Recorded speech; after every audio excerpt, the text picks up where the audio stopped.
Hello everyone and welcome back to Elements versus Team Alternate. We're here in the Star Ladder I-League Invitational. LAN finals will be held in Kiev April 14th to 17th. We've got Vici Gaming, LGD, MVP Phoenix and Alliance directly invited to Kiev, and well, one team going to qualify out of Europe. One team has already qualified out of the China region, which is Vici Gaming Reborn. And then we've got two more invites yet to be announced to come in the coming weeks. So got game number 2, Alternate leading 1-0. Very convincing win in game number 1. GoDz. Joining me once again is Scant. And Scant, I mean, just looking at game number 1, I don't feel like you can... To me, Elements didn't impress. Like, I worry for them going into game number 2 just because of how they played. Yeah, I mean, our first series that we cast earlier felt like the one team was just didn't have their shit together. Like, Yeah. And then they immediately disbanded. So I guess they agreed. I don't think it's the same here. Like at this Elements team, they haven't competed in any big tournaments, but they've been playing together most of the year. Most of these players, anyway. I think 3 or 4 of them. So it's not about lacking definition. I don't know what I mean. They definitely look completely outclassed in game 1. Yeah. But I don't think this is like, oh, we're a brand new team. We're not sure what we want to do. I think maybe they're just. I mean, look, Team Alternate are actually just really good at Dota. Maybe Elements, maybe Team Alternate are just the better team, and that's that. I mean, that's not the most interesting or exciting storyline to talk about, but like that's my interpretation of game 1. I think in some ways it's a good kind of starting point to talk about. Is that Alternate is a team that doesn't get talked about, but is actually like legitimately up there with some of the, not with the top tier 1 teams, but they're a team that doesn't have any big name players. Like your everyday Dota fan probably couldn't name a single player on this team, but this is a legit contender for some, like with some of those tier 2 teams who maybe are well known, like, or at least like the tier 1.5 teams. Alternate can definitely do well as far as the European scene goes. Yeah, they're in a very similar category to Ad Finum, the Greek team, and I kind of like that, the Greek team and the Polish team, like representing regions that haven't really gotten that far before, but either one of them could very definitely end up qualifying for Starlight, I think, from this qualifier. Yeah, I definitely agree, and that's like we can go back to the start where we talk about how the roster reshuffles happened. This is a great way to start for some of these new teams because they aren't going to suddenly run into like one of the top scary teams like in the first round or two. Like there's a good chance for any of the strong stable teams to get through this, but that doesn't just apply to the new rosters. That applies to stable teams like Alternate as well. So. This is a real opportunity for them. I believe the Greeks they made it to one star. I think the Star Ladder in Bucharest. It was under a different name then when they were playing as London Conspiracy. Yeah, so it wouldn't be like the first time for those guys making it to a big LAN. At least like maybe it's a slightly different roster now. But for Alternate, like they've never really had. Actually, no, sorry, correct myself. They went to I think it was the Defense. They were a last minute replacement. Yes. Yeah. They didn't actually qualify for it, but they went because someone else couldn't make it. Yeah. So a team who's had a LAN appearance before, but again, like every LAN appearance, kind of like it builds upon the previous, and you're just going to get better and better with LAN showings more than just grinding online matches. Yeah, it's maybe one of the more difficult things in terms of barriers to entry for new teams. And I'm not talking about new star players joining established players in new teams, but completely new teams with new players. I think the biggest barrier to entry really is you need sort of X, I don't know, where X is maybe 2 or 3 or 4 serious LAN experiences before you can really get into the groove of top level tier 1 international Dota. I think it's an absolute necessity. So just getting those numbers in of LAN appearances is super important. Yeah. We are going to see an Oracle in this game, which is interesting. Cool. I think Oracle can remove track. Yes. With Fortune's End, so correct. That's pretty cool. Yeah, I don't feel like it's a reason enough to like pick the hero, but again, I feel like the hero is underrated, underpicked. I think it's Wings in the Chinese scene who's been playing a lot of Oracle, and they just like first stage pick it, not caring what their opponents pick. I think the hero got entered into CM, was like overpicked a bunch. Teams didn't really quite maybe use him or didn't know how to play around him as well. There was like a lot of Oracle Gyrocopter where you had this frontline carry that just stays alive, deals damage, but eventually that kind of fell off. But the hero went from like overpicked to underpicked, and now there's like a few teams who seem to want to give the hero a shot. Yeah, First Departure had some cool strategies with the Oracle Shadow Demon, where their core player goes straight to the jungle, and those 2 supports like take the lane and both farm. It's a strange sort of thing, but I've seen them do well with it a couple of times. We must bear in mind, obviously, that I said the fortune zone takes off the track just looking at the heroes there. It doesn't stop the Witch Doctor ulti. No. Because it's not actually a stun. So, I mean, this is not something that's usually that important, but I think that the major sources for stopping channeling when enemies have heroes like Witch Doctor usually do come from your supports, and elements will probably, like, maybe just in the back of their minds, keep in mind that their other supports should be able to cancel the Witch Doctor ulti. Alright, well, we'll see what they have in mind. For now, bans coming out. Sven Enchantress for elements. Zeus Death Prophet, targeting more of the mid heroes and heroes, well, Death Prophet that can push, Zeus that has global presence with the Nature's Prophet. So just trying to take out some of those kind of hero synergies that are available to elements. And they pick up the Beastmasters. So this time, they're the ones who grab it. And a lineup that seems to be similar to the last one as far as the timings that we're going to be seeing coming out from alternate. I think with the Beastmaster, I think the Bounty Hunter is likely to be at the off lane a lot more than at the mid lane this time, because I think Beastmaster is already at an off laner that's quite difficult to deal with for supports, and if you have the Bounty with it, that's a combination that could win a 2v3 a lot of the time, unless elements take like one of those really strong safe laners like Gyrocopter. I think that Bounty Hunter could achieve maybe more with the Beastmaster than at whatever mid lane they end up having. Well, so elements, their response. They haven't really revealed too much about their general approach to this game with their opening picks. Nature's Prophet obviously can have that early to mid game presence, but also can scale well. So we'll see exactly where they want to go with their other cores, or if they want to just snag a support here. Oracle, go ahead. Well, they banned the Supreme Invoker this time because alternate had first pick, and they pretty much always first pick it for him. But they haven't been able to ban his DP this time, so I wonder if that's where alternate go, because I think it was banned by pick. alternate. So they banned themselves. Yeah. Oh, I didn't actually notice that. And Brewmaster, is this it's still a hero in Dota?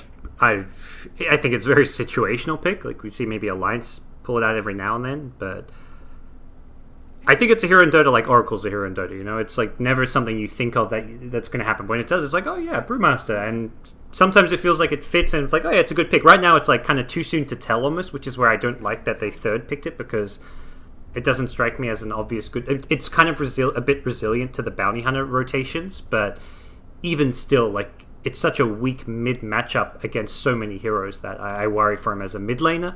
I'd be surprised to see him in the safe lane, but I guess it's possible.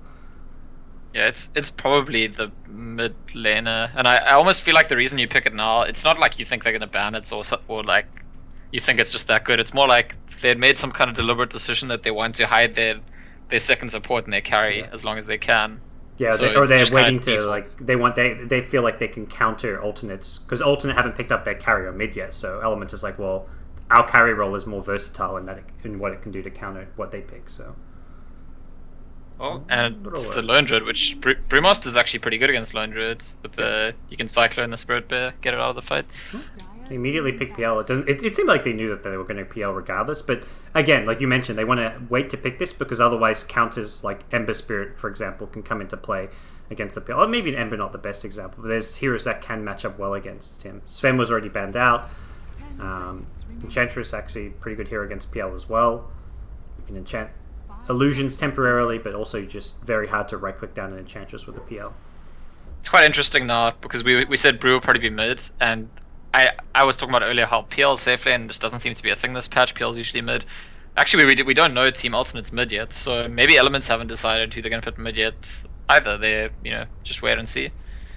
I'd be surprised to see the Lone Druid matchup mid against the Brew. Also, just because we saw the Lone Druid safe lane last game, so it seems like that's just how they like to run it, and they do get the Ember. So Ember against PL, pretty decent. It's kind of weird how these heroes match up. I don't feel like it's late game with Battle Fury's Cleave, etc. You can deal with the PL illusions really well, but there's various timings where the PL actually does okay, where he can fight quite well. But similar to the Ember, like he can also fight and be a bit of a tempo control. And I imagine that's what we're going to see with the Lone Druid. This Ember is probably not going to play as much as like the greedy carry Ember. This is something I stated a lot at the major, is that in the previous patch, PL versus Ember was statistically 50-50. Like, I think they each won 36 or 37 games against each other. In this patch, PL's won almost every game against Ember. It's something like 8-1. Oh, wow. And I think that's there's certain, I think that people learned the ways in which PL works well against Ember, and it's basically if Phantom Lance has a Blink Dagger and a Diffusal Blade, um, and you jump on the Ember Spirit right after he uses a Slight, then he's dead. Because you purge him, he's too slow. He can't like jump away with the Remnant, and he just dies before he gets the Slight again. So there's that sense in which Ember Spirit really isn't like, it's almost as if the PLs are counter to an Ember Spirit. If you get into that scenario where you can abuse the Ember right after he slides and just jump on him, he's really really weak against PL in that exact situation. Yeah, and it's like Ember needs a few big items before you can really fight into that PL, and PL typically will get his item timings a bit earlier than the Ember, so there's like a clear window where the PL can match up quite decently against the Ember. It always feels like. But we'll see how these two go head to head here. Ember, where is he headed? May actually be towards this top lane with Stout Shield Mango. Yeah, that's your safe lane build. So Lone Druid, Exotic Deer will be mid. So we'll see Lone Druid taking on the Brew. I think this is something they don't do very often. I'm pretty sure every time I've watched this team, Supreme has been playing in the mid lane, but I guess it's a matchup thing. And they want I mean, you talked about how like the Ember versus PL matchup. I feel just giving your Ember that more like, hey, just free farm away, get your Battle Fury, Daedalus, whatever up as soon as possible. Maybe like more the approach alternate at taking this game. It's a bit slower pace, but maybe that's going to suit them. Ooh, nice Fissure block mid. Can he? Oh, he Tengo's around. Although Witch Doctor maybe still in a bit of trouble here. The bear coming through, looking to body block a bit. Witch Doctor getting low, goes down to Oracle. So nice start for Elements here in the mid lane. Yeah, getting on the board first this time around, and yeah, we'll have to see. Furon has used all of his mana and his clarity now. PL used a double lance though, and he actually lost the Bounty Rune. Bounty's coming in as well, so he's going to take quite a bit of damage here. Although it doesn't look like Bounty's going to catch up, but will be a tough lane for him as a result of that exchange with Beastmaster. He was really banking on getting the Bounty Rune. Yeah, I think it's going to be a tough lane no matter what, and this is actually something I was talking about before, especially because they pick Earthshake as their last support, which is not really that involved in the sort of like everyday happenings of the lane. I think Bounty Hunter and Beastmaster beats Oracle and Phantom Lance in a 2v2. Well, we'll find out, it looks like, as Beastmaster. Oh, gonna see a sentry here. Scouts out the Bounty, but already Slander exchanging blows, which doesn't necessarily flavor him. Flow's level 1, so he doesn't have a doppelganger for the escape here. It looks like, for the most part, Alternate can just hold their ground here and exchange blows. Earthshaker's come down bottom as well, so it's kind of turns into a bit of a 3v2. They actually saw him because they have a nicely placed Hawk. Yep. Just kind of blocking the camp there. Interesting mid matchup. No points in the Drunken Haze against the Lone Druid. I mean, he's got 2 units to last hit with, so that's maybe like somewhat an influencing factor. Hey, you Drunken Haze one, you're not going to get the other. But looks like Bounty Hunter wants to discover the sentry. Comes in for a little bit of harassment. Actually misses. And Brew is actually really good against just Bounty in general as far as mid laners go, just because of how tanky he is. And I like this move actually, Bounty Hunter moving all the way up to the top lane, and I think Nature's Prophet, who has no mana right now, not even to TP out, could just die. Yep. Actually, I mean, Witch Doctor's got nothing, but I don't think they need the Witch Doctor. He just leveled up, here. He's a bit closer to the mana. Give it 10 seconds and he'll have a TP. They've got to find him and kill him soon. Oh, he hides in the trees, goes... Oh, he would have been... Yeah. They spotted the Bounty Hunter because he walked a bit too close. Yep. So saw/heard the animation and will not be a kill on Nature's Prophet. He's just going to walk home and then probably TP back out, summon some Treants. He's level 3 already, so Nature's Prophet doing just fine in this offlane. Although similarly, Beastmaster level 3.5 is doing even better, I'd say, as far as the offlaners go. Mid lane, TP coming in, Exotic Deer in trouble here. Satan's found himself a haste rune and with a fissure help. There's a second blood. Brewmaster getting the last hit and secures his advantage over the Lone Druid with that kill. The funny thing about that I was watching is that the Lone Druid tried to steal the haste rune. He sent his Spirit Bear and tried to Savage Roar to chase the Brewmaster away at the last second. But because he had done that, the Brew could just use the haste, know there's no Savage Roar and dive him. Yeah. So it's kind of like the worst of both worlds. The Brew got the rune and then knew there was an opening. Nicely played by Brew. And he'll bring out his Bottle, boots. Still, Exotic Deer should be able to do okay. He's got 9 last hits, 8 denies. One of the great things about the Lone Druid in that mid lane is just how well he can last hit as well as deny, but Brewmaster getting the kill and then taking a CS advantage. Nisha's rotated back, looking to just take some jungle farm. Could well likely see the Iron Talon pick up fairly soon. Yeah, he's got the 2 components already, just needs the recipe, and then he can kind of jungle towards that level 6 Necrobook as well if he can't find himself any farm in the lane. I do feel like for Team Alternate, the Beastmaster and the Ember Spirit are going to be more important than the Lone Druid this game. Especially with that Brewmaster pick, which is probably going to be taking the bear out of the fights. Yeah. I don't know, I feel like how well the farm progresses for the Ember and the Beastmaster is much more of a priority for them actually than the Lone Druids. And I think the same even applied last game, where the bear was important because his Radiance timing was when they pushed high ground. Mid lane, begin the bear, gets the Savage Roar off, will push him back. This time he will survive. But like similarly last game, it was very much about the other heroes just fighting, and then as a result, the bear's going to get a good timing on Radiance because his team can just create space. The Beastmaster and the Ember are going to, again, fulfill that role. So, and I think probably even more so this game because the late game bear can get controlled by the Brewmaster. That, yeah, like you say, the Ember is going to be the key hero with Beastmaster. Nisha invised up, finds Landy here on the Oracle, just a Quillbore for now. I don't believe, yeah, they did not scout and pick up the Invis rune, and yeah, he went for the boar kill. He's not even going to get the boar, and Nisha picks up a kill, will also hijack this neutral camp for now. Earthshaker coming in. Oh, misses the last hit on that Mod Golem. And Earthshaker's going to say, get you gone from my neutral camp. Nisha, not quite level 6, approaching it quickly though.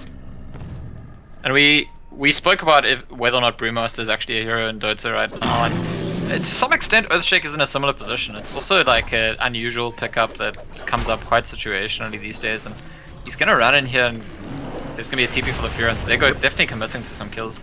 Really want to get Nisha here. He's got the Quelling Blade, immediately gets out of the Sprout. The Oracle damage not quite enough. He's got another Purifying Flames. Yep, that'll just secure the kill. He needed to get it before he got out of vision, otherwise the heals kick in. And important kill for them to get on the Beastmaster. Mid lane, meanwhile, uh-oh, Satan, one more root. Is he? Nope, not going to get it. Gets a miss, in fact.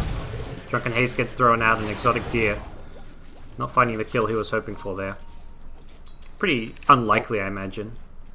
He did lead with the root, so. About the Earthshaker, I want to say it's a bit like Spirit Breaker we were discussing in the previous series, in the sense that it does a very specific thing, and it creates value early on in sort of a very linear way. It's been fine so far this game. The Earthshakers, I think, had some important fissures. 0, 0, and 3 is where you want to be sitting. Yep. But on a different day, you might see Earthshaker just kind of 0, 0, 0, idling, not really gaining that much value. And I think much of the hero is like predicting your enemy movements and being in the right place to either find kills or to save your mid laner. And if you just predict wrong your enemy movements, suddenly the hero is useless. Yeah, exactly. So I think that might be part of why we've seen less support Earthshaker lately, because it's a bit of a gamble. There's a lot of other supports that people pick which can sort of guarantee ways of generating value in the lane stage, and then you have this one which, sure, if you predict correctly, you end up having quite a big impact, but you're taking that risk. And it's not often seen that way, but I feel like it's almost like running that roaming Mirana where, you know, you connect or you don't connect. Let's see, on rotation bottom from Bounty, pops the sentry down and immediately realizes he's been scattered out, but takes out the vision from Team Elements. Very much, I mean, Elements have this couple kill lead, but it doesn't really feel like they've gotten a huge amount out of the early game, but they have managed to keep things fairly stable for them. What's kind of coming next for these teams? They haven't seen that first big engagement yet, or even pressure, although as I say that, Alternate do seem to be at least somewhat pressuring this top tier 1 tower. Yeah, Witch Doctor used the smoke just to get the ward up undetected, and wants to go for something, but just putting up another ward in the mid lane, getting the information up. I do think that the Ember Spirit PL matchup is interesting because it's like conventionally people talk about who counters who in the late game, but they both have an early peak as well. Bot lane is going to be a little bit of action, take Oracle's in trouble. Yeah, they'll even commit the roll for this one, but the counter kill likely to be there. ZXCs come in, but the boars, they're slowing both Nature's Prophet and PL, but PL will find the Lance with the help of the Earthshaker. Again, we talked about the Earthshaker. He's been in all 4 of these kills so far for Elements, so very much justifying the pick so far. Totem's down, catches out the Hawk, gets a bit of extra gold for himself, and this does come at the cost of a bit of damage to this top tier 1 tower, although it does seem like Element's in position to defend it. Although, nope, okay, I take that back. Lone Druid's rotated in, and with the Lone Druid damage, this will be a dead tier 1 tower. Deny attempt fails. Satan's actually rocked up here. John, no Remnant summon just yet to fall back to, but he's going to be okay. So John's not afraid of Satan, just like in the previous game. Oh, he should be. I wanted to mention, like, both Phantom Lance and Ember Spirit can be built and played in a sort of run at you quite early way. They could both be rushing travels and then just going for the farm routes, but either one of them could also get involved with just a few early items, and I think the Ember Spirit has probably got a bigger impact early on in that regard. Yeah.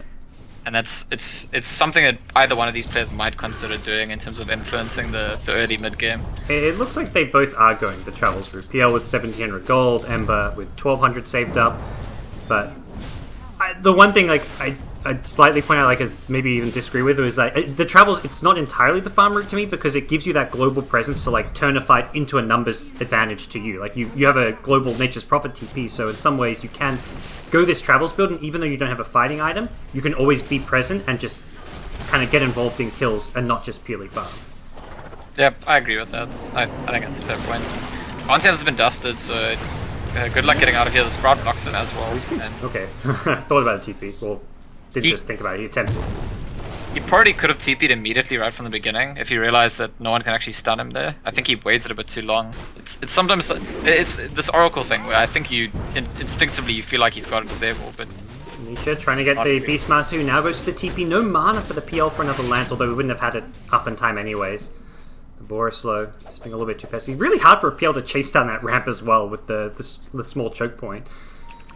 And Nisha actually TP'd back to his bottom tower. It looks like he may be considering just jungling up a camp here before he heals up, and this will get him his Necro Book before he heads back to base. So we can get his Necro Book and then go for a rotation quite likely.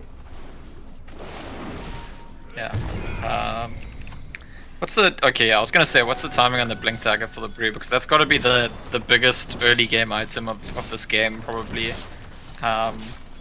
In some sense, it gives elements an opportunity to dictate the pace of the game as the lane stage breaks down, but at the same time, it also puts pressure on them to kind of do so. I almost feel like you want to get value with this Blink Dagger. You want to go get some important ulti or playmaking opportunity, because otherwise, from a sort of passive farming perspective, I actually think alternates are getting more right now. Yep. I agree. I'd also look out for what Nisha can do with the Necro Book at this stage, because if he catches a raw on Brewmaster before he gets off the split, if he like blinks in, suddenly you found like Brewmaster will have his mana burn so that he can't even get off his ultimate.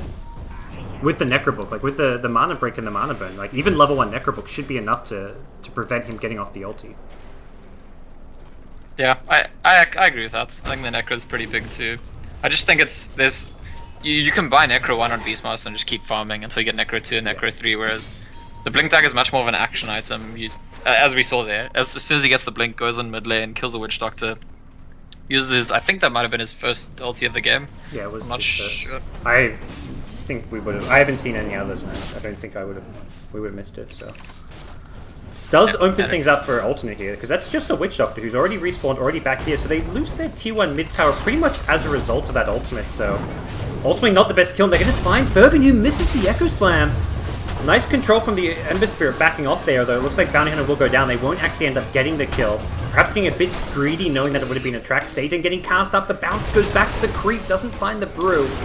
And Lone Druid finds another route here, ZXC. Will be in a bit of trouble here, another right click or two will be needed. Satan blinks forward, no clap just yet, has it soon, goes for the Drunken Haze instead. Now the Ember, he's healed up, he's back in the fray. He's got a Searing Chains, which he won't even need as Lone Druid ends the killing spree, getting himself 360 gold. PL has been farming. It looks like PL, did he get rawed? I think that PL got rawed and Necro Booked at bottom lane, because he's very low on HP and has no mana, but there weren't any kills down there, so... Yeah, I think in the mid fights it's very well played by Supreme, who baits out the Earthshaker ulti, just jumping and then straight out, and then the ability of the Ember Spirit to go back to base, he'll come back into a fight and make a kill. I think that some Ember Spirits underestimate, the speed with which you can actually do it. That you can go out, come back in, and still be relevant with the second round of spells, and it's nice to see when players, even this early in the game, are making use of that advantage of the hero. Yeah. Well, that was a fight where Ember gets involved and PL doesn't, so PL... I think the reason he would have gone involved, and if he TP's in there, I think that goes really well for Elements, but importantly for Alternate, it was Beastmaster keeping him busy at the bottom lane. Doesn't find a kill, but keeps him away, and now has a level 2 Necrobook, level 9. This Beastmaster is in kind of a great position to have a high impact on this game. And unfortunately, misclicks his TP. Meant to Iron Talon. Yeah, and we had like a slight disagreements about Blink Dagger versus Necro 1, but I definitely think once he hits Necro 3, that is like the biggest impact item for the entire early stage of this game, especially because he's going to hit it so early. It's a big source of damage output, and just the mana burn really limits. Like if PL TP's into a fight, if he gets hit by a mana burn, he gets crippled. Same applies for the Brewmaster. All of these heroes enjoy it. Setting up his second ulti of the game. Yep. Oh, blinks in somewhat blind there. Doesn't find it. The car's coming out. He may just force out the ultimate. Yep, Satan's just going to go for it and throws it out. Off to the side. Nisha came in with a roar, but the Oracle kicking in. I'm not sure that was a fight that Alternate wanted to go for. Unfortunately, the smoke kind of limited their knowledge of how many heroes were just down there. I don't think they quite realized that Elements had everyone showing up at the bottom lane. Otherwise, I don't imagine Nisha would have gone aggressive there. Yeah, but at the same time, I feel like because they committed so much, it's really not that bad for Team Alternates, who were getting farm in the Lone Druid at the top lane. Ember Spirit was in the jungle and picking up the rune. Yep. More like looking for a trade at top. It's a tier 2 tower, and the tier 1 bottom being pressured here will go down. The fissure. Satan actually will get the kill on the Witch Doctor. The Oracle getting the last hit, and the trade at top not really there as PL holds the lines by himself, and Alternate instead going to look for a retaliation here at the bottom lane. Don't have a TP cancel for the Brewmaster, so we'll not see them get that kill. And nice bit of an advantage taken by Elements here in the last couple of minutes. Yeah, and getting a lot of value out of their Brewmaster pick so far, I have to say. It's gone well this game. There's always questions to be asked about Brewmaster the later the game goes, so that is a challenge that's still going to be faced if we do end up facing a Super Farm, Beastmaster, Ember Spirits, and Lone Druid. And this is very much the phase where Elements should be taking towers and winning fights, don't you feel? Yeah, I think so. I think while the Brewmaster ulti is still a very serious threat, they could, yeah, they're scary. They've also got the Oracle ulti online, which makes it very difficult to burst someone down, and they've got the Nature's Prophet, which is a very natural pusher. Fortunately, the long cooldown of the Brewmaster ultimate is still something that they fall victim to. We saw last time the tier 1 mid tower go down, this time it's a tier 1 bottom, so Alternate doing a really good job of just playing around that, and despite the 9-4 kill deficit, overall it's a net worth lead for Elements, and for Alternate, and it's funny because like the big jumps upwards in Elements' favor have always come from the Brewmaster ultimate. It's like Brew ultimate comes online, Elements get something done, and then while it's down, Alternate gets something done, so it's really this back and forth that we're seeing here between these two teams. Yeah. I think I almost want to say that a Necro 3 is bigger impact than a Brew ulti. I'm not sure. Unfortunately, no Necro 3 just yet, and the Brew ultimate backup finds one kill here, but ZXC on the backline gets kept alive by the false promise here, and I don't imagine Witch Dog, yeah, he's going to get Echo Slam taken out. Meanwhile, 2 for 0, ZXC gets roared while he's trying to TP home. He did actually get kept alive by the false promise, and that fissure! Perfect coming out from Fervy, and he's going to see a blink forward from the Brewmaster finishing off that kill, and a great exchange here in the mid lane so far for Elements. John in some trouble here, gets the Remnant out, has a lot of 1 charges as well to play around with, has the Remnant to go to, needs to do so soon, he's waiting for the last minute, there we go, gets back to it. Flame Guard coming up as well, so he can block some spell damage as well if he finds himself in trouble, but for Alternate, again, they're not really fighting in full force here. They've actually got the Lone Druid farming in bottom lane, and they may get the kill on Satan, but we're seeing the same thing over again. The TP out, is it going to be enough? Yes! Same as bottom lane, he sees the Searing Chains, the Shuriken also committed, and gets a TP home. Meanwhile, Lone Druid did not get the Talus hit. ZXC on the Prophet actually got the deny there, so denying some important gold for the Lone Druid who's trying to hit that Radiance timing. Actually, something that's fairly crucial here, I feel, for Elements. Yeah. I don't know, so I feel like Elements get like a slightly better trade there overall, but yeah, it feels very slight. It feels like neither team is too unhappy, and there were a few things that Nature's Prophet very nearly died, Brewmaster could very nearly have gone down, and those heroes go down, then all of a sudden it's a very big win for Alternate. So I wouldn't be that happy about that whole exchange if I was Elements, because they'll know that just a couple of small things could have gone differently and it would have been a loss for them. Yeah. And even the fact that, yeah, you get the tower deny bottom, but you're still already very worried about this Radiance timing coming from the Lone Druid, who's going to become a big threat quickly. But they've hit the Diffusal timing on PL, so this is going to get tricky. These next couple of fights, not just having the Brewmaster ultimate, because that alone, like, you can kind of run away and fight around it, but having a Diffusal now means there's no real escape for a lot of these alternate heroes should they get caught, outside of maybe the Ember with a precasted Remnant to escape, so...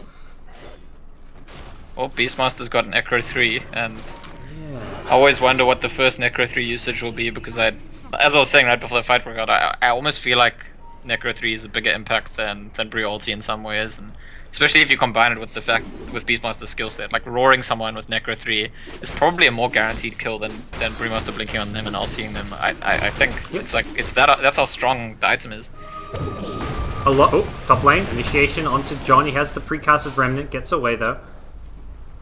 I think for Elements, like, yes, they would have loved that kill, but very much the plan was, let's move up here to get this tier 1 tower. So the kill would have been a bonus, but strategically very clear game plan in mind for Elements. Brewmaster's Ultimate's online, let's go fight and push. Let's force Alternate to make a response, either to fight into us or to look for a trade elsewhere on the map. And for the most part, when Elements have the Brew Ultimate, they're getting the better trades. And typically, this is what we see, yeah.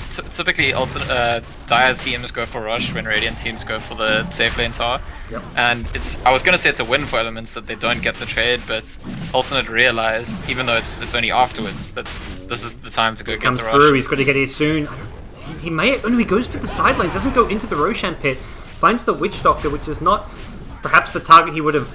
I think if anything, he'd rather would have gone into Roshan. Unfortunately, he didn't have the knowledge and know they were in the Roshan pit, but they may get the punish on the way out. Bear has the Aegis, so his Bear still kept alive. Diffusal, misclicked onto the Necro Archer, I can only imagine, but we will see Exotic Deer get off the Savage Roll, looking to run away. There's going to be a Purge to storm down. The Fish has already stunned him up, and Exotic Deer TP home. Nope, not going to make it. So they get the Roche kill, but immediately lose Aegis, so again, another good trade for Elements with the Brewmaster split. Yeah, it's a good win for Elements, and again, I do feel like it goes back to what I was saying right before the rush, is that usually it's a trade. While they're killing the tower, you're rushing, and it seemed almost like Alternate recognized as the tower's about to die, that's the trade we're meant to get, and by the time they actually started rushing, it was possible for Elements to already get there and disrupt them, so Alternate may be missing the timing just ever so slightly and paying the price for it. We'll see what...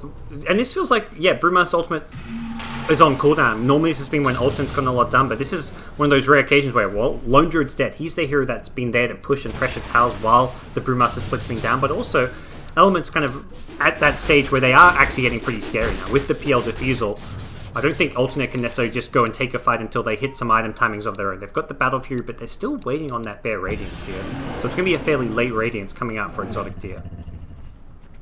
Yeah, and it's starting to shape up more and more to look like this game might go reasonably late. I mean, the golden XP graphs are pretty deadlocked, pretty even at 20 minutes, and 20 minutes down the line, if it lasts another 20 minutes, we're going to see Ember and Peel with like another item or two, and get to really see that matchup, like who counters who, and it might be quite decisive.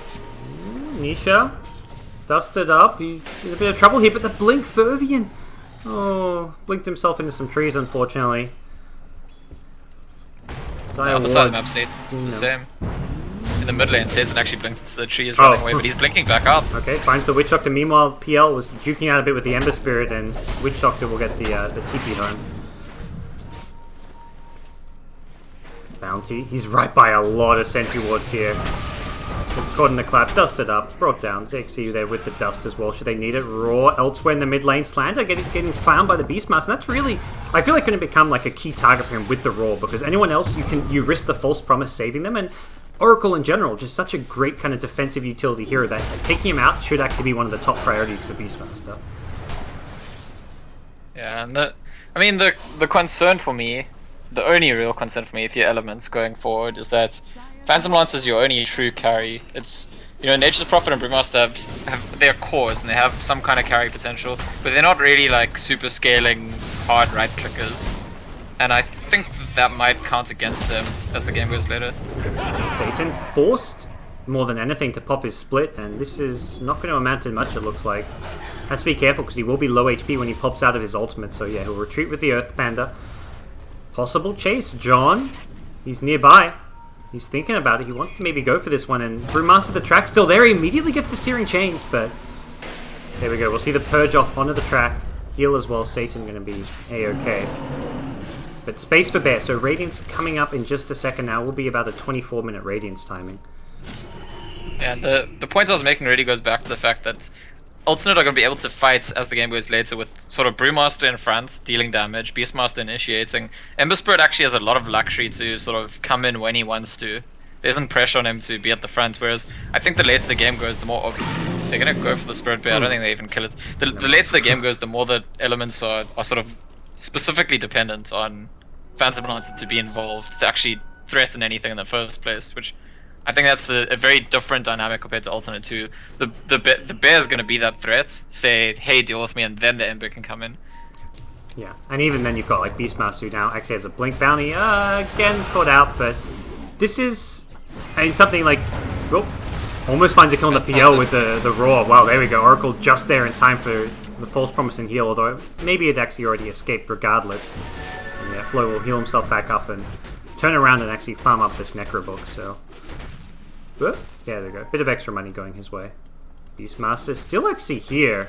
Doesn't have a TP, so he's just trying to tuck himself into this tree corner, and looks like he won't be found. Although, actually, speaking of getting found, Witch Doctor in the bottom lane gets caught out and brought down as well, so a couple pickoffs continuing to go Elements' way here. Yeah, but it's in the bigger picture, it's... I mean, this is like, so this is a slightly different conversation, but last game we were talking about like gold mechanics in the game. Do you think it's fine that a team can have like 10 more kills than the enemy team early on in the game, but not much to show for it? I think that's different. That's like a sort of older function of Dota, yeah, where, you know, if you prioritize split pushing, you don't get punished as much. I'm okay with that, but again, I'm probably okay with it because that's the way Dota's always been. What was that? Echo Slam at top lane. John, he's been caught out. Fervian will go down. John now TP's in the trees, looking for the TP out. One more right click. He gets the Maelstrom proc. That actually may have secured the kill. Not sure he had that without the Maelstrom proc. Maybe with a second right click to follow it up, it would have been close. But yeah, I mean, you look at the CS, like just looking at the raw CSs, and you're like, well, Alternate, they're heavily out farming Elements. They've got 3 core heroes, all with 125 plus CS. There's only one hero around 200 CS who matches up the Ember. Nature's Prophet barely just reaches 100. Same for the Brew. So the kills, it's like a kills versus creep farming kind of trade-off, which to me is like always been a natural part of Dota.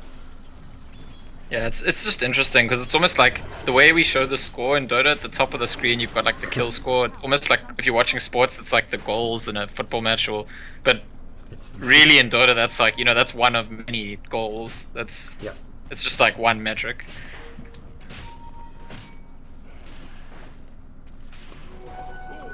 Bottom lane, Bounty again, roaming around. He's been 0-6. It's Bounty's one of those heroes. There's some games like this where you're just, his role is basically to find information, to find heroes on the map. And there's been so many sentries brought out. Unfortunately for him, speaking of sentries, he plants a ward directly next to one. But something even Puppy talked about, I remember like when he was doing an interview a bit about this hero, like sometimes this hero is just meant to like scout out a smoke gank. Even if he dies, he's like, he's tanked the gank that would have otherwise killed someone else. Like this has very much become Bounty's role this game, is just to get that little bit of extra vision for his team. Yeah, I mean, and it's an interesting position where their lineup had potential to peak early on with the Beastmaster Necros, with the Ember Spirit coming online and the Bounty Hunter track, but they also just go late. Yep. That's what I've been talking about. So in this kind of, if they've now shifted their gears into sort of plan B, we're going late, we're going to have 2 cores, they're going to have 1, we'll probably win in the late game. There's no reason why Bounty Hunter shouldn't just shift into the role of, you know, damage control, scout the ganks, get killed strategically. The classic pile dive Bounty Hunter, really. Yep. It feels like exactly what we're seeing here. Johnny's gone up top, blinks in. Immediately going to Remnant back towards bottom lane. He'd left that Remnant there from earlier before as he TP'd top, and does a good amount of damage to Zedixie as well as Slander. But now needs to be careful bottom lane because PL is here, and probably recognizing that some of Ember's utility and Remnants have gone down as well as his TP out. Low, looking for Nisha, will not catch him as he does have a Blink Dagger up.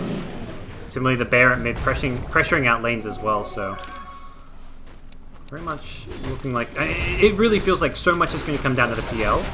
as far as late game damage goes. And the other hero, actually, maybe we haven't talked a bit about, is Earthshaker. He actually largely he's going to become the key catch as far as killing off the Ember Spirit and dishing out good late game damage. I feel Earthshaker becomes very important. Oh, we're on to Slander. Easy, quick snipe and quick escape. Well, top lane Nature's Prophet's in trouble. There's a chase from Ember Spirits, and it's going to be difficult to get away from this one. He's trying to hold the Searing Chains for as long as possible. He goes for it now, thinking he has enough damage in, and you bet he does. PL nearby, though, and John's going to be concerned about this one. I think he may actually be going down here. Has a blink. The Sleight of Fist will not be long enough. He was probably hoping for a few more targets there, and did not get the chance for the Blink Dagger to come back online. Yeah, and this is what I was talking about. Like, PL, if you get onto the Ember Spirit with a Purge, it's actually like the counter goes exactly the opposite direction. Ember Spirit does nothing in that position. Oh, Brew. AC completed. I was looking around like a lone druid thinking his AC time is going to be kind of potent, but you've already got one on the Radiant side, so can amplify a lot of their damage up with just their general 5-man and put Ultimate under a bit more pressure here. Yeah. And again, you talk about the importance of the Earthshaker, and we're talking about PL and Ember, how they counter each other, but for me, the big advantage Ultimate have as the game goes late, and why I still think there's pressure on Elements to sort of try and take the lead in a meaningful way, is that because there's a lone druid, the Ember Spirit has so much space to stand back and not reveal himself, not reveal his position, stand strategically and defensively, but Elements maybe sensing that pressure, knowing that the Ember Spirit's down, doesn't want to buy back, and playing the high ground right now. Witch Doctor is going to throw, and not really expecting kills off of this, but just trying to deter them away from the base, buying time for Ember to respawn, and that Ember pickoff has some great consequences here. They're going to focus down the... Well, they're kind of split between the range and the melee here. Brewmaster tries to blink, it does not get off the ultimate. Where's the false promise? Oracle! He's out of range. Oh no. If he had an Aether Lens, he may have been able to get that one off, and also just the communication. Completely flubbed there by Elements. They're going to find themselves in a disastrous fight until the Earthshaker Echo Slam comes in. That gets 2 immediately, but the Ember Spirit still cleaving away. The PL holds strong though. It's a 2 for 2, and Nisha getting aggressive here. Blinks forward, will not find the Oracle, who TP's out just in time. John has one more Remnant. He's going to go forward. Yep, he catches out Flo. No mana for a Doppelganger, and Flo will go down. Ember Spirit John ends a number of streaks there and finds himself in a very good position after that previous death. And that's a positive trade for Team Alternate, despite the fact that was that 1 or 2 buybacks? 2 buybacks, both buybacks on supports though. And like you look at his bounty, yeah, Mech is nice, but right now he's running around with the bare minimum, so it's not like a huge loss for him. Is Ember Spirit going Lincoln's preemptively, sensing the Hex on the Nature's Prophet, or because he's? I don't think it's a double Battle Fury. Yeah, so he's bought the Lincoln's recipe now, okay, so he's going for the Lincolns, and it's gonna like it's always tricky for me when you're Ember Spirit like needing to buy a BKB or Lincolns or something, because I feel like you need the Daedalus to be the real threat that the hero is meant to be. And so it's also not going to save you if you get caught up by the Blink Echo, so like there's still ways for them to... It's not like you've got Lincolns, there's 0... Like, you can't catch him now. It's like, well, no, they've got options. Bottom lane, fight around the Roshan pit, Slander the first target. They've got to finish him off! Okay, there we go. They finally come back and kill him, and the Earthshaker also going down. This is looking really bad here for Elements. It's not a good time to take a fight with the PL dead during the entire thing, and the chase is now on. No real point for the PL to TP into this one. In fact, he TP's top, says this fight is lost. Brewmaster will not get the blink out, and that means another track kill as well. Bounty and Witch Doctor go from buying back to suddenly having... Like, Bounty suddenly has a mech. He had 0 gold after that previous buyback. The Spirit Bear bought a MKB, by the way, not a AC. Ooh. So that's the way they're going to deal with the Brewmaster. Just like, put the bear on him and he will melt. I like the pickup, yeah. Good option, and they secure. That's actually like disastrous fight. That's probably been the most influential fight of the game so far. Is yes, Alternate didn't get that, had to use 2 buybacks. They actually lost the range Rex as well in that previous top fight, but like after that fight, very much favoring. Yeah, I mean the gold graph series a big swing their way. Like I feel like Alternate in the better position now. Yeah, the gold and XP graph for the first time in the whole game, and they've been up and down, and suddenly it's like very one-directional. I mean, there's an entire Skadi on the PL who is out of Diffusal Blade charges, which is almost as important as having a Skadi, I feel, in terms of like killing off heroes like Ember. But I just think the game becomes more and more for Elements. It's just the Phantom Lance. It's like one hero gaming. The further we go into the game, like there are big plays that each of the other heroes can make. Yeah. But we're never gonna see a fight that the Elements win where it doesn't have a lot to do with the Phantom Lance. Yeah, and also, by the way, not mentioned, I don't know if you caught up on it, I wasn't totally aware. While they lost top lane, they took the bottom melee racks. Hello, Lone Druid. I didn't. Okay, I didn't even notice that either. I'm glad. I'm about to say, I was like, the fact I brought up, I was like, I don't feel as stupid because I don't think Scant realized either. So I quickly glanced down at the minimap. I'm like, oh, bottom racks. What happened to that? So that was the trade Alternate got. They got a melee racks for a range racks. Alternate in a much better position here. Let's completely go back. We casters are not quite realizing what's going on here. So I mean, that high grounding move was really just like, that was just like, at this point maybe game losing, because there was the metrics were even, but it felt like Elements were maybe a bit ahead up until that point in the game, and I was saying there's pressure on them because the later the game goes, the worse it is for them. But I feel like they made the game a lot worse for themselves by reacting to the pressure, by deciding, okay, now's the time, we're just gonna go high ground. There was like 10 seconds respawn on Ember Spirit at the time, and I guess they felt like that was good enough reason. Well, it very much felt like the Brewmaster really wanted to commit, while his team were like... That's why the Brewmaster ended up dying, because it looked like his team wanted to back off, recognizing that, like, obviously recognizing that bottom lane's being pushed. Hey, we've got to get back and defend, but Brewmaster's already committed, he goes down, suddenly everything kind of falls apart. Oh, he's just jumping in. He's committing, but what's he actually going to do here? The TP in on the PL, one of the nice things about the Brewmaster is you can TP onto that Primal Split. But where are the heroes to catch here? John can be the target. He's got Aegis, so gets forced out the way a little bit, throws around, turns, and slides a fist. There's a good amount of damage here. The bear just shredding through the little bearlings. Off to the side, it's going to be... Whoop, Keicho. A bit of trouble here. Goes for the Phantom Lance. They're going to see it blink out. Now the Roar comes in. He's found the real PL, but he hasn't got the Necro Book. It's on cooldown for a couple more seconds. Has it now. Flo will have another Doppelganger, though, so he should be able to get back to safety. No casualties, no real damage done. Just an ultimate hero there, one Raw, one Primal Split, and both teams will back off. Yeah, it's with that Linken's up, especially with the Aegis, all of a sudden Ember Spirit looks almost impossible to deal with for the side of Elements, and it's incredible how much it changed. I mean, I feel like the Linken's on its own is maybe not enough, but with the Aegis as well, it just feels like to kill him once through the Linkens, you're going to have to extend yourself far too much, he's going to respawn and you're going to die. And he's got the Crystallis now, so it's not the Daedalus, but this is a pretty sizable upgrade in his DPS as well once he picks this up.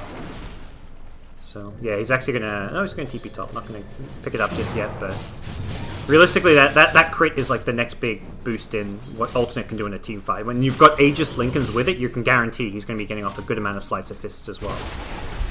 Yeah, the funny thing happened in this game. I was talking early on about how I thought the Ember Spirit and the Beastmaster were more important than the Lone Druid, and I almost feel like Elements took a similar approach and they spent a lot of time putting pressure on Ember Spirit, trying to gank him, trying to push him out, and in the end, the Lone Druid, the one who got all the space, so much so, we didn't see when he was Raxing, and he's now the net worth leader, he's super farmed, and now the game kind of is about the Lone Druid to some extent. Like, we talk about how they deal with the Ember Spirit, but there's the Lone Druid on the front lines you have to deal with too. And he's suddenly going to have AC with the MKB Radiant, so he can just kill heroes very quickly. Not just the buildings themselves as well. So I mean, the good news is, I think Phantom Lance is actually really good against Lone Druid. Like, if the Ember Spirit's not there and they don't have a way to figure out who the real PL is, it's quite easy for the PL to he actually take doesn't down. go for the AC. He had 3k gold with the Hyperstone. He picks up a Maelstrom, so he's almost preemptively preparing to fight into the PL. I think that's a very good decision, because that's the biggest risk for them right now, is somehow the Ember Spirit's not there or goes down early, and then a PL can just absolutely destroy Lone Druid, even if the PL's at low HP as the fight starts or has less allies. Yeah. Okay. Brewmaster just picking up some travels. His item progression kind of ends here almost, it feels. Just not because there's not more items he can get, but because like he's not in a position where he can easily farm. The Nature's Prophet, the PL, going to soak up most of the farm on the map. Yeah, this Satan, this is pretty much what you're looking at, unless he wins like a big team fight. Yeah, he's passed on the baton to other players. He said, I've done my part this game. I mean, the rest of the game I'm gonna give you auras and be a bit disruptive, but it's not about me anymore. He's had a really good... apart from that top racks... Whoa, Blink Echo! They went for the Ember mid. Ember gets out just in time before the gank that was coming his way. Meanwhile, Keichor, we've seen this one before. Again, this is like the kind of death for Bounty. You don't criticize him for this. This is not a bad play. This is Bounty doing his job. Yes, it would have been better if he didn't get scouted, put down a ward, but realistically, he's still like doing his role as a bounty hunter. Yeah, and you also, you know what, I mean, this is maybe a very meta kind of abstract point, but you learn something about the movement patterns of the enemy team. They saw that they tried to jump on the Ember and he went away. Then they see the whole enemy team at the bounty hunter and they learn sort of, Yep. okay, well, they were actually grouping everyone to go for the Ember. There was a you learn something about how they move around the map and how they're reacting to your Ember Spirits inadvertently by seeing how they react to the bounty there. And perhaps something more concrete is it also basically reveals to Bounty where the wards are, because the fact they TP in there probably says, oh, there was an observer ward as well as sentry, either where like this observer spot where he planted it, or possibly like further down where he was looking to put down a ward. So it gives like some direct information about where the enemy wards are. Yeah, absolutely. And I don't know. This game becomes.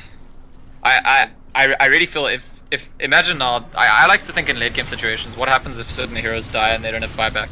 If PL dies without buyback, his team just loses the game. That's what I feel. Yep. And on the opposite side, I think if you kill the Ember or the Bear and the other one is still alive, they actually still may be fine. Yes. And that's just like a really big disadvantage to be at where you're that dependent on one hero as opposed to two.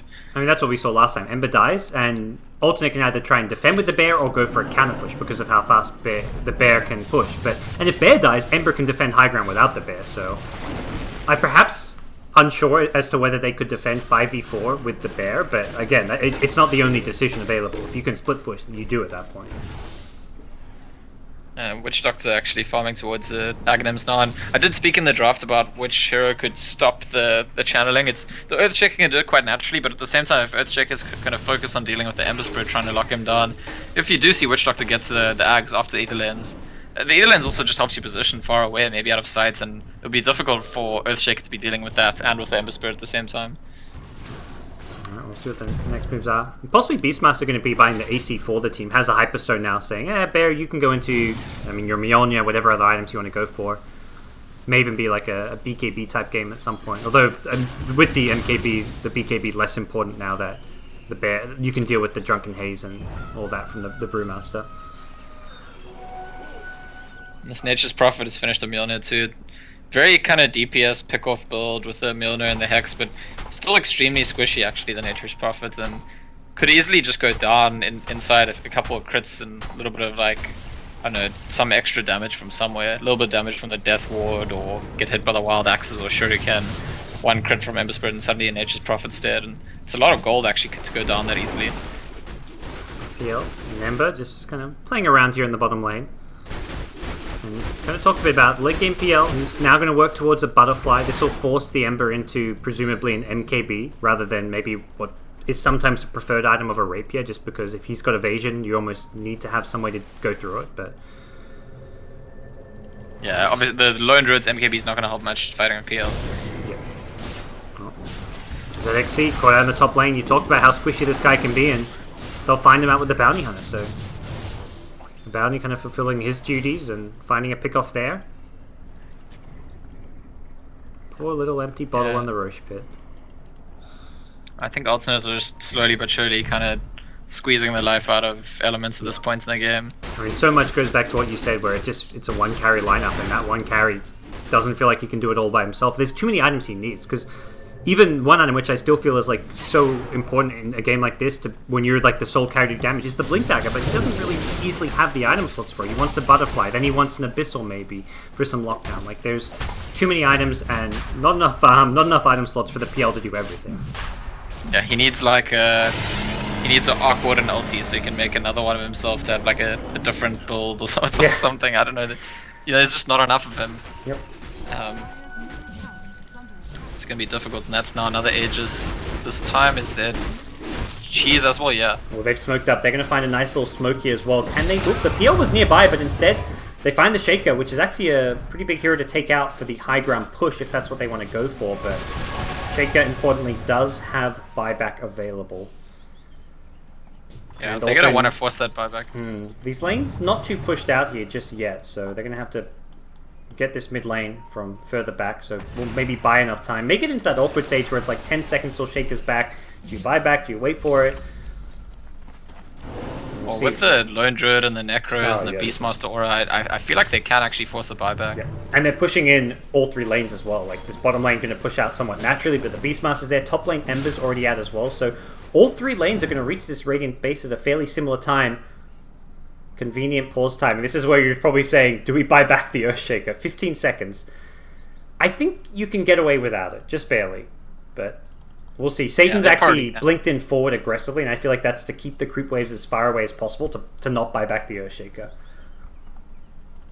Yeah, I think they'll get away with not buying him back. I think it's, in a way, it's almost academic though, because if he, let's say he respawns, if he dies again, he probably won't even have the buyback. I think he does. That's what I was looking as well. Like, if he dies again when he's alive, does he have buyback? If he does, it's worth holding on to it. And 500 gold excess, that's probably like, I think if he dies again, he still has it with that 500 gold excess. I mean, the big question for me, if he dies again, it's probably going to be after using all his spells, so then the buyback's not really that big, because he already blinked and done all of his things. He's alive. Just enough time to get him back alive. He smokes up back at base as well. One of the building goes to Barry. Actually did pick up the BKB. Will he BKB out of the Oracle disarm? Doesn't look like he will do so. In goes the PL, and down goes one bear. Oh, there's the Blink Echo. They go in, they catch out Nisha. Beastmaster, no Roar available when he's hexed up, and he goes down before the fight even really begins. And Ember blinks in aggressively. No Sleight of Fist. He gets his Lincoln's broken. Witch Doctor Ultimate doing some good damage. There's the Sleight of Fist, the BKB bear. Doing alright here on the front lines. Doesn't actually have a rabbit up, as John gets sprouted up as well. Nice Sleight of Fist doing some good damage, and he gets the Remnant away. The bear goes down, he loses all of the Brewlings. Instant buyback. The cast though, it's bouncing, it's doing a lot of work here. Goes back to ZXC on the Nature's Prophet. Forces defensive blinks, and now the buybacks start rolling in for Elements. They're trying to hold onto this mid lane of Rax. They've lost their bot Rax, the range Rax, and Ember Spirit still has the Aegis as well. Oh dear. They can actually go back in if they want, but they decide, let's retreat, let's wait for our Beastmaster. We forced the buybacks already, damage has been done.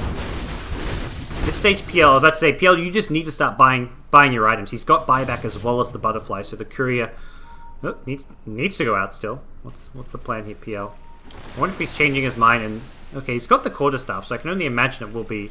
Okay, he's just going to buy the Butterfly on his hero, not risking sending the Courier to the shop with Bounty Hunter in the game, and just a lack of vision. I think that's a fair decision to be made. While Witch Doctor level 60 and finishes Aghanim Scepter, this is what I was talking about before, and if your Earthshaker needs to initiate the way he did in that fight, he's not going to be able to also be the hero responsible for dealing with Witch Doctor ulti, which is now going to hit really, really hard. And what else? What else is there? You don't know, like the Brewmaster Cyclone, unlikely to be like something. I guess he's got the Boulder Toss as well, so there's options, but yeah. But by the time you react, I mean, unless your Brew's already splits and kind of ready to stun someone, I don't think there's time enough for you to ulti and then stun the Witch Doctor. The ulti's gonna have done too much work in that time. You've got the Nature's Prophet Hex as well, but that's like, again, it's similar to the Earthshaker. He wants it to be on a more important target. So from Alternate, we're looking at the same push coming out from them, but for Elements, it's a different defense. This time they're missing out on a couple of buybacks. They just don't quite have the same spells at their disposal or the same number of lives. They've got the PL buyback, so he may be someone who just has to run in and fight his way through, but Alternate are ready to go once again, and I don't... Okay, Glyph is available, so that will be able to at least buy some time here, and maybe forced out very early on. See the Fate's Edict slow it down, and... Supreme's got the Value Arcane Rune on Ember Spirit for that's actually much more... Yeah, quicker slides. It's really good. Yep.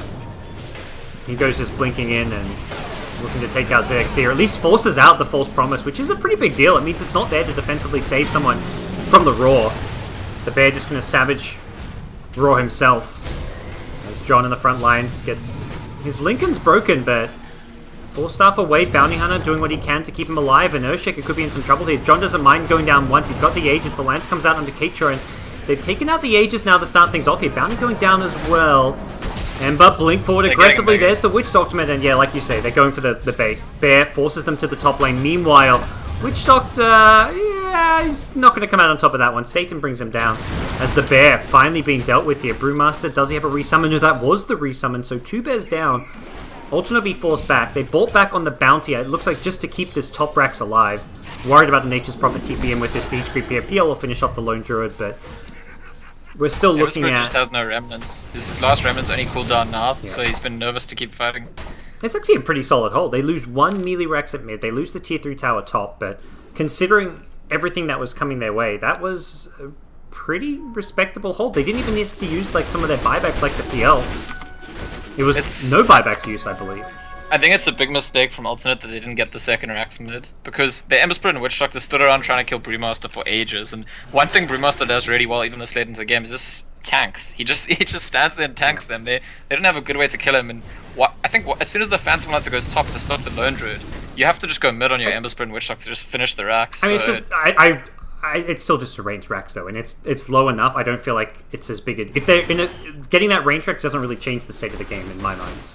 That's true. It's like a slight inefficiency. Well, John has actually bought the rapier. He needs to be careful. Woo-hoo-hoo. Looping around here, gets away, and this PL actually has a Heart of Terras now, so he's boosted up his HP survivability by a pretty significant margin here, and these Sleights of Fist just not going to quite do the same amount of damage here, even more so because of the butterfly. No Aegis, no Remnants, so there's one Remnant, and I can go Witch Doctor Ultimate's down here, Element's looking to push back here, and Lone Druid's still dead for 20 seconds without buyback.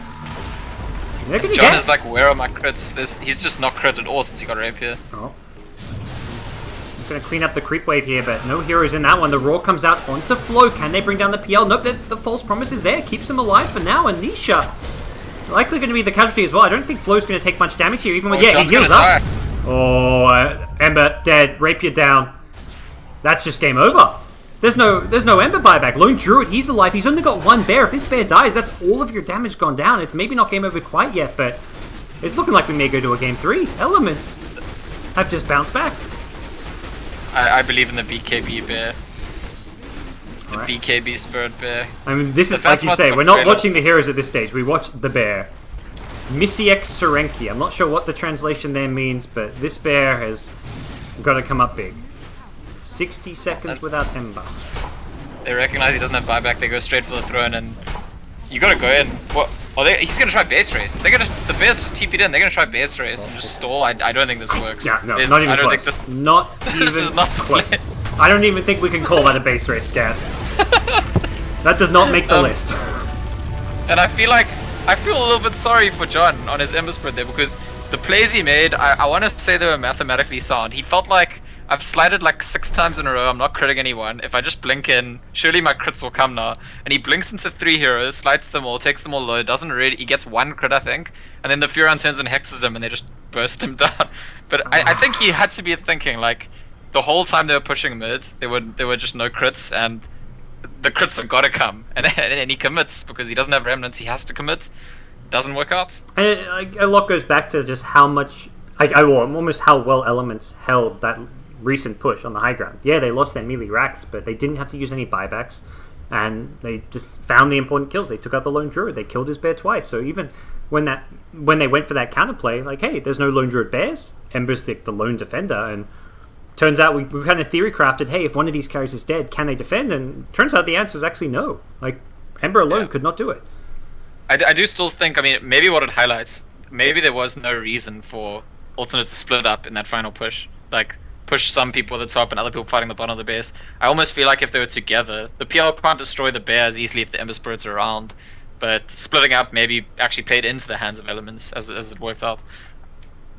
Okay, well, game 3 we come. I was definitely after game 1 with just how the individual play and the team play of Elements looked. Did not feel like we'd be seeing a game 3, and this game started well for Alternate, but Elements show there's still a bit of fight left in them. So we're going to go to a game 3 here. One of these teams getting knocked out. One will keep their hopes and dreams of going to Kiev in April alive. But for now, we'll take a quick break and we'll come back with game number 3.